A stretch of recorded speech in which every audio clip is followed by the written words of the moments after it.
Hey everyone, today we're going to be talking about some serious issues regarding Milo Yiannopoulos and pedophilia. So in order to properly respect the dark subject matter, I'm going to be taking a more serious tone in this video. I'm grateful for Father Michael. I wouldn't give nearly such good head if it wasn't for him. You hear that, boy? Milo says it's good for you to receive the body of Christ. Welcome to EdgyDtv. Get back down there. Oh, good lord. Holy shit, this is gonna be edgy. Some of these boys were very young. Were you fucked by your priest when you were a boy? I exposed this pedophile, We at the Catholic Church fuck boys all day long. That's all we ever do.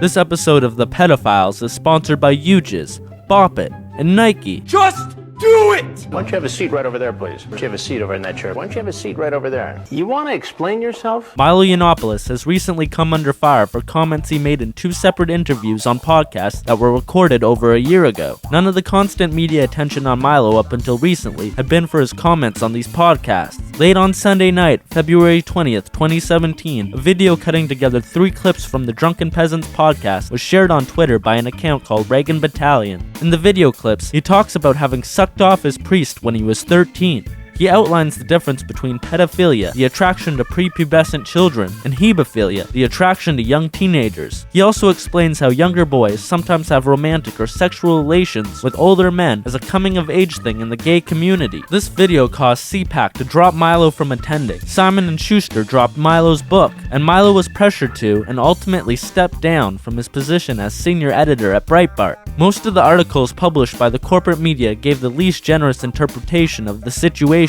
Milo was attacked by both the left and the right. Only a few outlets published articles in his defense. Most political commentators on YouTube came to Milo's defense, not by saying that he's without fault, but by saying that the allegations against him are overblown, and they forgive him for his fuck-up. Some other YouTubers took huge shots at his credibility, and they actually all have some fair points. I know this topic has been beaten to death already, so I'm going to put forth some arguments and information that have been influenced by several other people that have already spoken out about it, and then give my own edgy spin to it. So you will get something new, and I'll give you the tools to come to your own conclusions. I'll also link a lot of the most insightful videos I've viewed on this topic in the description. Full disclosure, I've been a fan of Milo, while also disagreeing with some of the things he says. I'm not a fanboy lemming, nor do I throw out the good with the bad. These are my biases going into this, and ultimately, I hope the best for him in his future endeavors. Now first off, let's talk about how incriminating these podcast clips really are. These are the main accusations leveled against Milo. Milo was advocating pedophilia. Milo claimed that some 13-year-olds are mature enough to give consent.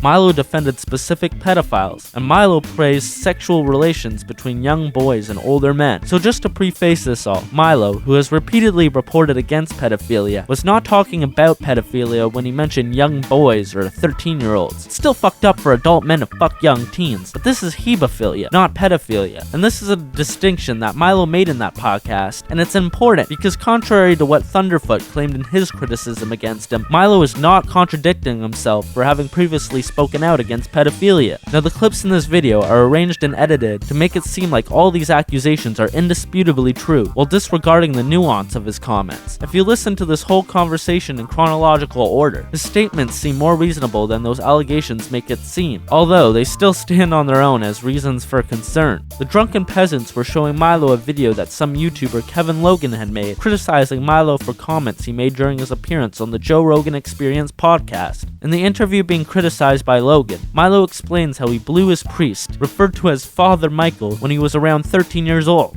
Milo explains, either seriously or jokingly, that he didn't think of this as abuse because he was a mentally mature teenager who could consent. So when Milo was saying in the Drunken Peasants podcast that some 13-year-olds can give consent, he now claims that he was directly referring to himself as an example. Now the argument can be made that, even if he is referring to himself as an example of a 13-year-old who is able to give consent, he is still making the argument that it is okay for a grown man to fuck some 13-year-olds. Now the selective editing of these clips makes makes it seem like Milo just randomly came to the defense of adult men fucking 13-year-old boys. But Milo never said that he nor any other adult should be able to do that. In fact, later in the interview, which was obviously excluded from the edited video on Twitter, Milo explicitly said that he thinks that the laws for the age of consent are probably right. Milo is just pointing out something that a lot of people forget because they get so hysterical when dealing with issues like pedophilia or statutory rape. Nothing magically happens to one's body or brain when they reach the age of consent for the country they live in. And throughout Western Europe, the age of consent generally falls anywhere between 14 and 18, with Milo's native country, England's age of consent being 16. And acknowledging this fact, while giving an example of his former self as one who could consent before the legal age, while still reiterating that the law is correct and should be followed, doesn't sound that ridiculous. Is it a bit creepy? Yeah. Would you want Milo to hang out alone with your 13-year-old son, who, let's be honest, is probably a fag too? Probably not, and that's because we protect our children from anyone who shows even the slightest tolerance for kid fucking. One of my fellow YouTubers, James Pawson, also brought up the fact that British society tends to have a more normalized view of pederasty, and Milo may have not realized that Americans, especially conservatives, would not understand his sympathetic views. What Milo said about young gay boys being mentored in coming-of-age relationships with older men that may be romantic or sexual is something that was common historically in Greek culture and literature and passed on down to British society. I haven't looked too far into this, so if there are any triggered wankers watching this video, maybe you could clarify this in the comments. And it makes sense because gay boys were historically alienated from their family and other kids their own age, and might find acceptance in older men who can help them come to terms with themselves. Should these mentors be fucking them in the ass though? Not if they're 13. That's pretty fucked, but I'll give Milo the benefit of the doubt that he's not advocating what was done to him as okay for other adults to do to a 13-year-old who thinks they're mature. But I'll grant it that straight people can much more easily fuck people their own age and be confident that they are not a bunch of weirdos for being straight. So it at least seems a bit more understandable that this could happen with the queers. But then again, I could see how many less degenerate homosexuals would have little tolerance for normalizing these ideas because they don't want to perpetuate the negative stereotypical perception that gays are pedophiles, and young teen fags could see Milo's comments as a thumbs up to spreading their ass cheeks for strange old men, and that could also be troubling.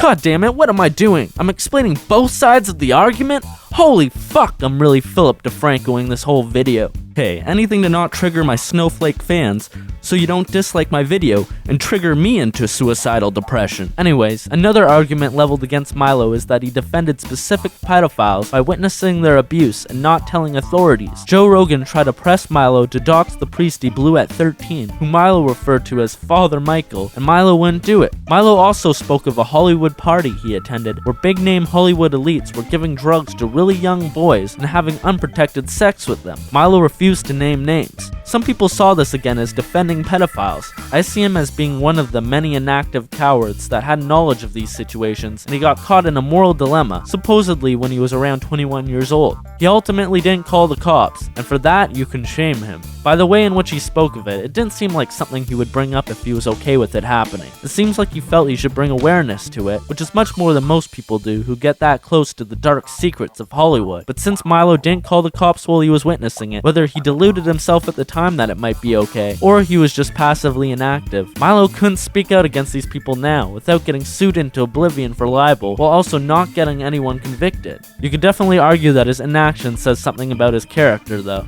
I mean, I'm sure that you would have been the hero that took down those pedos if you were in this situation. Just kidding, let's be honest. You probably would have joined in and fucked those kids, you fucking weirdos. Go destroy your hard drive, you sick fucks. Anyways, another interesting point to consider is the analysis of the double standards in these situations. Bill Maher once made a joke, which came to light recently due to the Milo situation, where he joked about how a young teen boy fucking his hot female teacher is not abuse, but something worth congratulating him for. And this kinda rings true. Some young boys having sex with Miss Stevenson? Yes. Nice. Nice. A lot of people would not think of a young teen boy fucking his hot female teacher as a victim, or at least not to the extent where they'd want to hang the adult. I mean, illegal is illegal, but no doubt that kid is bragging about it to his friends. And as a society, if it were a male teacher fucking a young teen girl, the lynch mob would want to stick a pitchfork up his ass, and rightfully so. But what about an older man and a younger teen boy? As a society, we'd probably agree that teen boys have more agency than teen girls, but is that still true if they're the ones getting fucked in the ass? As a generality, still probably yes, but they are also more vulnerable as a confused gay teen than the quarterback stud who fucked Miss Stevens during detention. Nice. It's funny how this situation also shone a light on the left and their problems with not just hebephilia like Milo, but actual pedophilia. George Takei had a conversation with Howard Stern that closely mirrored Milo's conversation with Joe Rogan in the Drunken Peasants. He looked fondly upon getting molested by an older man while he was 13. George Takei was never smeared though, because it wasn't that big of a deal to most people, and Milo's smear was more due to him being such a provocative character. Lena Dunham molesting her little sister was also brought up again. But the most hypocritical reaction to Milo's situation was from Salon. They previously published a defense for pedophilia with several articles that focused on the virtuous pedophile Todd Nickerson. Apparently, he's such a good guy because he's a raging pedophile, but he doesn't act out on it. Instead, he participates with the help of Salon in making a video where he sexualizes a prepubescent girl while she dances on screen. Real virtuous there, Salon. And Salon deleted these articles when it came time to smear Milo, but the Streisand effect takes its course, and Salon is now even more of a joke, if that was even possible. Maybe he'll do a future episode of The Pedo-Files featuring Todd Nickerson, maybe John Podesta too. Now Milo wrote an extensive defense and apology for his actions on Facebook, which covered a lot of the aforementioned things, as well as emphasizing that he was using gallows humor in order to personally deal with the past abuse he received. However, in the podcast where these conversations took place, he claims that he didn't see his encounters as a young teen with a priest as sexual abuse because he himself was the instigator. You could grant that he's using dark humor to mask the vulnerability of being a victim of abuse, but the humor seems to hold some truth, as it launched him into a sympathetic exposition about man-boy fucking. A lot of people who have commented on this have claimed that Milo was abused and was showing signs of Stockholm syndrome, which seems like an acceptable way to make sense out of what Milo had said. But who knows other than Milo? And even he seems to have bad judgment. It's kind of hard for anyone to determine whether to consider it abuse or not, unless you want to take a hardline stance that his situation at age 13 must be abuse. Which is probably the safest line to draw in the sand, because let's be honest, we shouldn't provide adults with the ammunition to justify risking the mental health of a 13-year-old just because that kid thinks they're mature. Either way, Milo went back on this statement and claims that he was indeed abused, either because he now realizes he was, or he realizes that saying a 13-year-old can be at fault for seducing a priest is not a defensible position in mainstream society. I mean, I could believe that he was a 13-year-old predator. When I was 13, I found out that the church has been lying to me and that God is dead, so I seduced all the priests in my parish and made my way up to all the archbishops and eventually the Pope, and then I tried to bust them all for being kid fuckers, but the joke was on me because the Catholic Church protects their pedophiles. The Catholic Church is an ancient, worldwide organization dedicated to the constant goal of fucking young boys. And this brings me to a point where I think Milo is full of shit. Milo has no problem calling out pedophiles in the media and in Islam, but he's completely biased when it comes to calling out pedophiles in the Catholic Church. He minimizes the prevalence of priest boy fucking while calling out everyone else. Milo has a huge bias when it comes to Catholicism and almost every Republican issue. It seems as if he is pandering to conservatives in a way that can best maximize his fame. And this is where I think some other YouTubers really took a chunk out of Milo's credibility. Crowd and T, Creationist Cat, and some other YouTubers dug up Milo's old media persona before his work fighting feminists in the Gamergate controversy. And he was a total fucking SJW, putting out articles that go dead set against everything he stands for now, just weeks before he turned on feminists and began really making a name for himself. You can check out some videos that lay this out. I'll link them in the description. They might make you question whether Milo just made all this shit up about the Hollywood party or Father Michael.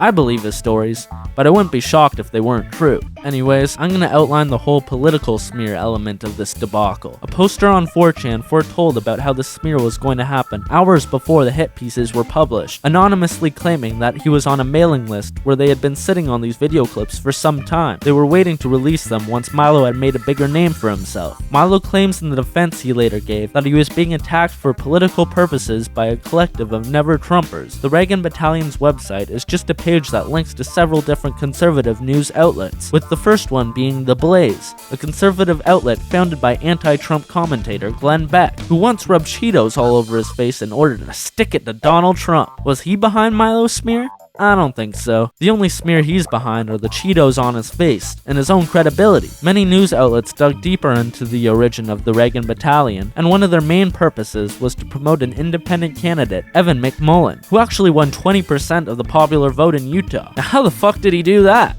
Aha! He's a goddamn Mormon. McMuffin claims that he had nothing to do with this, but just look at this guy. I wouldn't trust him any more than I'd trust Joseph Smith reading the words of God out of his hat. There's also some conflicting conspiracies about who funded the PAC behind the Reagan Battalion, including one involving a never-Trump Democrat, but others argued that these claims are false because slight typos misled the researchers to the wrong source. But the story that the Reagan Battalion is going with is that some 16-year-old girl from Canada had seen these clips of Milo and shared it with Reagan Battalion. She did this because she was a good conservative and didn't want to see her movement taken over by crazies like Trump or Milo, who would dare to be bigoted enough to address problems with the regressive left. But regardless, Milo's words spoke for themselves in conservative circles, despite the intent of the smear or the selective editing, and now Milo is a pariah in the conservative community, and perhaps even at this moment, an untouchable. He was so close to gaining mainstream credibility, and this is the part where I talk about Milo's potential future and what he could possibly do to move forward with his career. So this is what I think Milo should do moving forward. Commit seppuku. Nah, just kidding. This fall from grace has been interesting, as many people who are ideologically on the same page as Milo on many issues have declared their distaste and rejection of him amidst this controversy. It's almost as if this was the final straw that justified some commentators to finally air their grievances about him, and many other skeptics are ignoring, justifying, or forgiving many of Milo's less agreeable statements because he was such an effective troll against political correctness. Crowd & T condemns Milo by basically saying that he offers nothing new to the conversation. I disagree. Milo has been one of the most sensational anti-PC trolls we've yet seen, and he can usually back up his outrageous claims with facts. He starts to overreach when he's preaching Christian apologetics and other assorted nonsense, but overall, he has made the anti-PC and right-wing movement more appealing to young people, especially gay young men, who were previously consumed by the left, and has been a gateway for his fans to investigate social issues beyond what they've been fed by the leftist corporate media. Sure, he's gonna have some brainless fanboys, but it comes with the territory. And don't forget, he's fucking funny. At least to me he is. Crowd & T says there is no inherent worth in just triggering people, but I think there is, especially when it's done tactfully, like when it's done by Milo or Ben Shapiro. Fuck you! Fuck you! It exposes to the world the flaws of the social justice warriors while giving us plenty of memes and laughs. And for the Milo fanboys out there, just consider the fact that your god might not be totally genuine. Looking into his past and recent surge into fame, there is evidence that suggests he may just be chasing the spotlight, and his current ideological leanings are a tool to facilitate his own success. Regardless, he's put himself in this position, and even if he wasn't initially genuine, he still followed the fake it till you make it mantra, and his effect on the world is real. As for the pedophile shit, that's for everyone to decide for themselves if they think he conducted himself properly, and if not, whether they forgive him, or think he was worth anyone's attention in the first place. But now Milo has likely cast himself outside of any platform with serious political organizations. It almost seemed ridiculous to begin with that he was going to speak at CPAC. His troll status and loose tongue seems like a pretty big liability for him to be with any serious political organization that has many people to answer to, especially Breitbart. Maybe he should just embrace his pariah status and expand further into his own independent brand of political comedy. That's what made him so popular to begin with.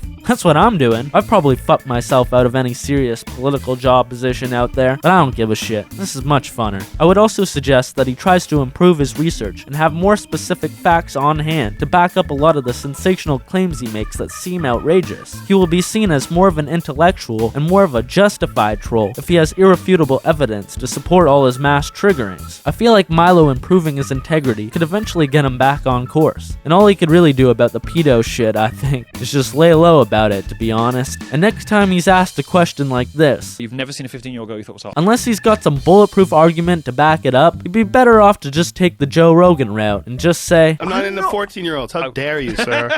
So overall, in the case of Milo being a filthy pedophile, I declare him not guilty. You're not being held up. You're free to walk out. I'm sorry, Milo. I had to give you up. McMuffin made me do it. He gave me some magic Mormon underwear to protect me from evil, and he drilled me a peephole beside the dressing room of the Mormon One Voice Children's Choir. I'm sorry, Milo. Just like you, I'm only human being. Well, that's about it for this episode. Thanks for watching, fuckers. Whether you agree or not with my analysis, if you enjoyed this video, please hit that like button and subscribe if you haven't yet. Feel free to write something in the comments that will ruin all your career prospects. Share this video with a foreigner and laugh at them while they fail to understand it. If this video gets 100 likes, I'll dress up as an underage decoy and bust that pervert, Father Michael. Oh yeah. Oh. Freeze, Father Michael! I'm not actually a 13-year-old boy. I'm undercover pedo hunter Edgy D. Hansen. Get back down there, boy. Okay. Well, eventually. Thanks for watching. I've been Edgy D. Free Milo. Peace out.